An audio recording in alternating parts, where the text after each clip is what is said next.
Bismillahirrahmanirrahim. Assalamualaikum warahmatullahi wabarakatuh. Wassalatu wassalamu ala Muhammadin wa ala alihi wa ashabihi wa man tabi'ahu ila yaumil qiyamah. Asyhadu an la ilaha illallah wahdahu la syarikalah wa asyhadu anna Muhammadan abduhu wa rasuluh la nabiyya ba'dah. Ikhwan dan akhwat sekalian, kita akan melanjutkan pembahasan yang berkenaan dengan ilmu. Kita sampai kepada bab yang berkenaan dengan adab dan etika di dalam menuntut ilmu. Bagi seorang ikhwan dan akhwat atau siapapun dari kalangan kaum muslimin yang ingin menuntut ilmu, tentunya setelah dia mengetahui keutamaan orang yang menuntut ilmu, maka kita harus memperhatikan adab dan etika di dalam menuntut ilmu. Yang pertama, adab atau etika di dalam mencari ilmu itu adalah seorang muslim hendaknya dia melakukan setiap amalan termasuk menuntut ilmu itu harus memperbaiki niatnya. Karena niat ini adalah merupakan setengah daripada agama, setengah dari din. Sebagaimana Rasul mengatakan di dalam suatu hadis yang masyhur, mengatakan innamal a'malu binniyati wa innamal likulli imri'in ma nawa. Setiap perbuatan itu dinilai berdasarkan niatnya, motivasinya. Faman kanat hijratuhu ila Allah wa rasulihi fa hijratuhu ila Allah wa rasulihi. Barang siapa yang hijrahnya hanya untuk Allah dan Rasulnya, maka dia akan mendapatkan pahala dari Allah dan Rasulnya. Wa man kanat hijratuhu lidunya yusibuha aw imra'atin yankihuha fa hijratuhu ila ma hajaru ilaihi. Dan barang siapa yang hijrahnya semata-mata hanya untuk mencari kenikmatan dunia atau wanita yang ingin dia nikahi, maka dia akan mendapatkan apa yang dia usahakan. Hadis riwayat Imam Al-Bukhari dan Muslim. Artinya di sini ini dalil menjadi sandaran bagi kita, menjadi patokan bagi kita untuk senantiasa memperbaiki niat kita hanya untuk mencari ridho Allah, untuk mencari ganjaran dari Allah Subhanahu wa taala.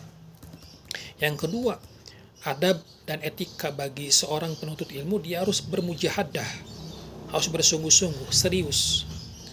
Harus dia melakukan usaha yang sungguh-sungguh untuk mencari dan menuntut ilmu, ya, sehingga dia bisa mengamalkannya.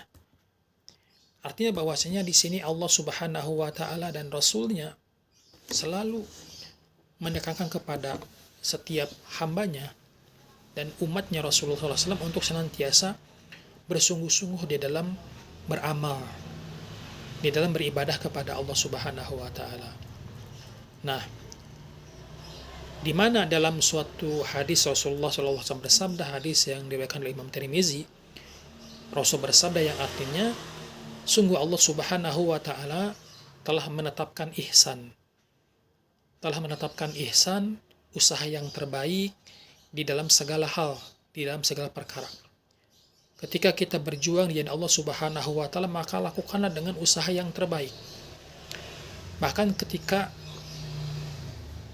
ketika sedang menyembelih hewan, maka lakukanlah dengan usaha yang terbaik pula.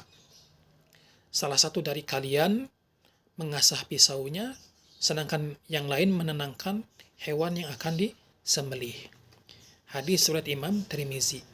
Nah, artinya di sini Rasulullah SAW menekankan kepada kita, mencontohkan kepada kita untuk hidup ini selalu bersungguh-sungguh, selalu mengerjakan setiap perbuatan dengan kesungguhan yang maksimal. Setelah kita berniat kepada Allah Subhanahu wa taala, maka lakukanlah dengan keseriusan, dengan kesungguhan. Yang ketiga, adab dan etika bagi seorang pencari ilmu adalah dengan menguatkan ketawakalannya kepada Allah Subhanahu wa taala. Dia memasrahkan diri hanya kepada Allah, menyerahkan semuanya hanya kepada Allah. Yang keempat, bahwasanya adab seorang yang mencari ilmu, dia harus menjauhi maksiat, menjauhi dosa, baik dosa kecil maupun dosa yang besar.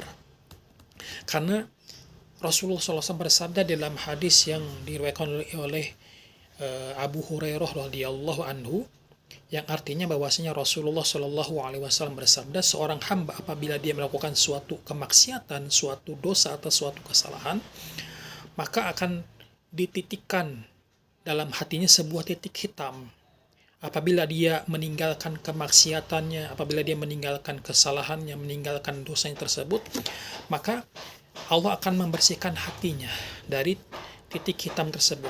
Namun apabila dia kembali berbuat maksiat, dia melakukan perbuatan dosa kembali, ya, maka akan ditambahkan titik hitam tersebut hingga menutupi seluruh hatinya. Itulah yang disebut dengan ar-ron yang Allah sebutkan di dalam firman-Nya. A'udzubillahi minasyaitonirrajim. Kalla bal rana ala qulubihi ma kanu yaksibun. Sekali-kali tidak demikian. Sebenarnya apa yang selalu mereka usahakan itu menutupi hati mereka. Yang kelima, adab dan etika seorang yang mencari ilmu, dia harus memperbanyak doa kepada Allah Subhanahu wa taala, meminta kepada Allah Subhanahu wa taala baik petunjuk dan rahmat dan hidayahnya. Karena yang mengabulkan segala usaha kita, keberhasilan kita, yang menentukan semua keselamatan bagi kita, yang memberikan keberhasilan kepada kita hanya Allah Subhanahu wa taala. Ya.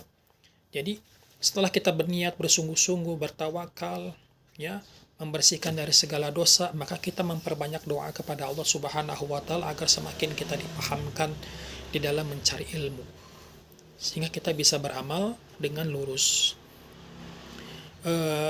Tentunya kita dengan memperbanyak doa, ya, doa-doa yang dicontohkan oleh Rasulullah SAW seperti Allahumma inni as'aluka ilman nafi'a wa rizqan thayyiba wa amalan mutaqabbala.